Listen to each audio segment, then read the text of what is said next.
So, two stories have dominated the mainstream media post-election. On one hand, we've got the Petraeus resignation love triangle story changing by the day, and on the other hand, there's the fiscal cliff. Let's take a look at the latter. Congress returns to work today, and with the upcoming holidays, there are just weeks to negotiate a budget deal to avoid this proverbial fiscal cliff. That's the package of big tax increases and budget cuts that take effect automatically at the end of this year, unless Congress and the White House can come up with a compromise on the federal budget. The U.S. is facing more than $16 trillion in debt.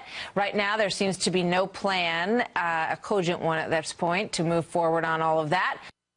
So to break down exactly what this cliff entails and what it means for you and me, joining me is Lauren Lister, host of Capital Account right here on RT. Yeah, thanks for having me on your show, Abby. Thank you. So I don't think a lot of people understand all this rhetoric, of course, economics. There's a lot of mumbo-jumbo being talked about, especially as we saw right there, including myself. I don't really understand what exactly is the fiscal cliff. Could you just explain it in layman's terms? Of course. So the fiscal cliff is kind of the culmination of a few different things that are all going to be happening around the beginning of the year in January. So we have the expiration of the Bush tax cuts. So those are set to expire, and this is at the same time that the spending cuts from the sequestration, which is just however it was described when that debt ceiling deal was agreed upon last summer in 2011. It was the punishment for that deficit commission not being able to come up with cuts. So this was what was triggered.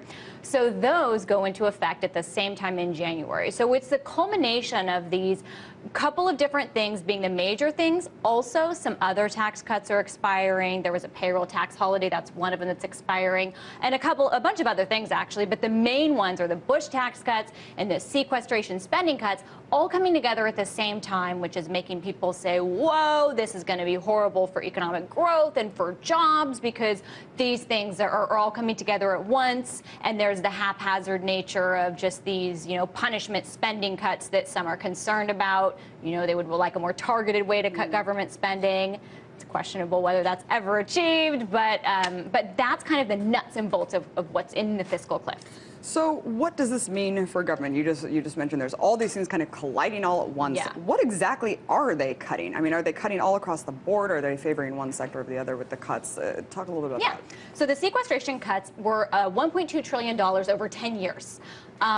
We know that the government runs $1 trillion plus deficit, so you know what, that's one of those in 10 years. So it's not that significant. So it amounts to $110 billion each year, and the reason it doesn't add up perfectly is because interest counts in that $1.2 trillion savings, interest payments cuts to them. So the sequestration, the down payment we'll pay on it for 2013 is $110 billion, $55 billion about from defense, $55 billion from non-defense. And your question about across the board, these are supposed to be across the board, kind of proportional cuts or caps. However, there are exemptions, I should note. Medicaid, food stamps, child nutrition, Social Security, SSI, which is like disability, refundable tax credits, earned income tax credit, veterans benefits, and are also exempt. So all of those are exempt. Those don't get touched.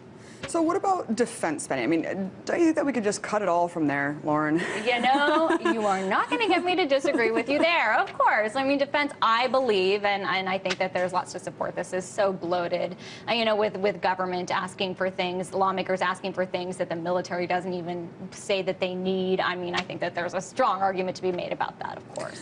So how is this going to really, I mean, you say people are kind of freaking out about, what is this going to do to halt growth of the economy? Is this really going to impact you, me, everyone else, taxpaying citizens? I mean, cut through some of that, right? Yeah, okay. So let's talk about first what it means to you or I as just people, okay? Yeah. If the government goes off the fiscal cliff, so to speak, that means Bush tax cuts expire. That means people's taxes go up. So 3 to 5%, depending on the income tax bracket that you're in. So your taxes would go up. What it means for the payroll tax, if that expires, so that's been, do you remember when Obama gave those speeches, what would you do with $40 extra in your paycheck? Well, that was when he was lobbying for the payroll tax holiday. So that got lowered a little bit. That expires. So for the average person, $40 more taken out of their paycheck. So that's kind of what it means to you or I, just in terms of taxes, if we go off. In terms of what this means for the economy, if we do this, series of things all at once, which are contractionary, projections are that we could go back into a recession. That's what the CBO just recently said, that next year we would go back into recession. Unemployment would rise to 9.1%. Let me remind, these are all projections by the Congressional Budget Office. This is not by any means definitive. And so that would be the pain felt. However, they also found that longer term, this would actually be better for growth and better for joblessness, because you are actually kind of getting the fiscal deficit more in order, the budget deficit. If the fiscal cliff was not averted, so to speak, we would see $500 billion less added to the federal budget deficit next year, even less the following year. So there's a silver lining. Isn't this just kind of putting a Band-Aid on a more deep-seated issue here about that we're on a debt-based economy that's really unsustainable in the long run? I mean, of course. Come on. It's just ridiculous. Okay, yeah, I mean, there's like a couple things. So even if there is a grand bargain or we go off the fiscal cliff, these are just such small things. We're talking about $110 billion in sequestration cuts for a year. Yeah. We're running a $1.whatever trillion deficit. So this is really a drop in the bucket. And in addition, there are these other things that play in. For example, why is the government borrowing so much? What enables this? Well, the Federal Reserve policy, with interest rates being so low, that helps the government finance its debts and deficits at ever lower amounts. I mean, interest payments on the debt are actually lower than they were a few years ago because of how low interest payments are, interest rates are.